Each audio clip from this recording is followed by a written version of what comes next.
Man dabar labai įdomu apie nešioklės. Kada geriausia išsirinkti nešioklę? Ar jau dabar nėštumo metu man ją reikėtų įsigyti, ar įsigyti jau vaikučiai gimus? Šiaip aš pasiūlyčiau iš tikrųjų gal įsigyti jau vaikučiai gimusiam. Nes tada jūs patys galite užsidėti, pasimatuoti, pasižiūrėti. Mes kaip esam su pilvukais, tai nelabai kas gali ir tikti, patikti, gal spausti, gal, sakykime, tos ir formos šiai sakykime, ne, kai laukiamės, ne visada gali tikti. Šiaip geriausia yra, kai jau turime mažylį, tada ateiname į parduotuvę ir laisvai galim tada matuotis ir žiūrėtis, kaip su vaikučiu mums atrodomės. Bet gal galim dabar pabandyti pademonstruoti ant manęs vis tiek, kaip tos nešioklės dedasi. Tai gal atsinešam vieną. Būtinai. Tai va dabar jau galite ir pademonstruoti ir papasakoti, tai kaip man geriausiai išsirinkta nešioklė, kokie turi būti kriterijai, galite ir ant manęs čia dėti, aš va, pasirašiu.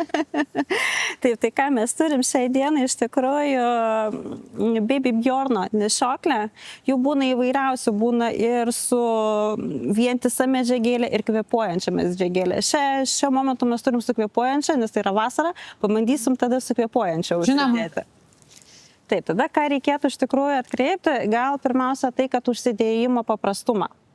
Kad galėtumėm iš tikrųjų, kaip mes liekam, sakykime, kaip mamos lieka vienos, bet tėvelių pagalbos, kad tie užsisegimai, kad būtų, sakykime, ne, kad būtų lengva, nes vieną rankelę reikia turėti ir vaikelį, kitą ranką kažkaip tai reikia mums užsisekti. Nu ką, bandom? Taip.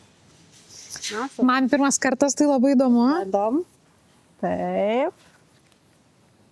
Taip. Tada va čia mes ką reikia pirmiausia, tai turėtumėm, kaip užsidedam taip ir kas svarbiausia yra tai, kad turėtumėm susireguliuoti pagal save, kaip mums, kad būtų patogu. Aš tikriausiai būsiu geras pavyzdys, jeigu mamytė jau turi vaikelį ir laukiasi antro vaikelio. Taip matuotis, ar ne? Taip, žinoma. Nenoriu labai spausti, jūs sakykit, jeigu ką, kad... Visur yra reguliatoriai, visur pagal mamytę, pagal save gali susireguliuoti, yra diržiukai visur, yra ant nugarėlės, visur reguliatoriai. Viską mes galim susireguliuoti.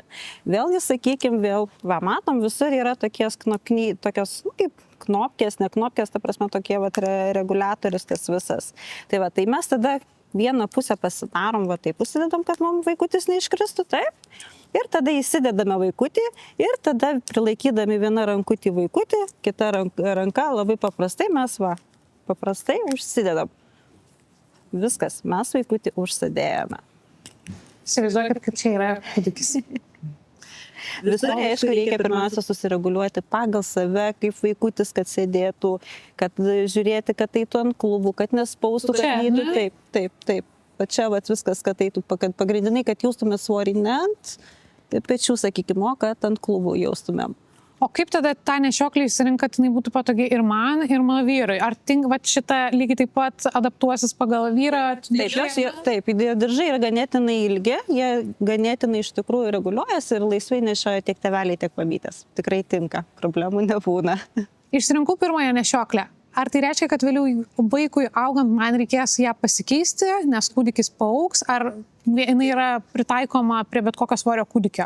Tikrai ne. Pavyzdžiui, tą, kurią mes dabar turime, esate jūs užsidėjusi, tai yra iki 15 kg. 15 kg tai gali būti 2-3 metukai, vėlgi pagal vaikučio išaugimą.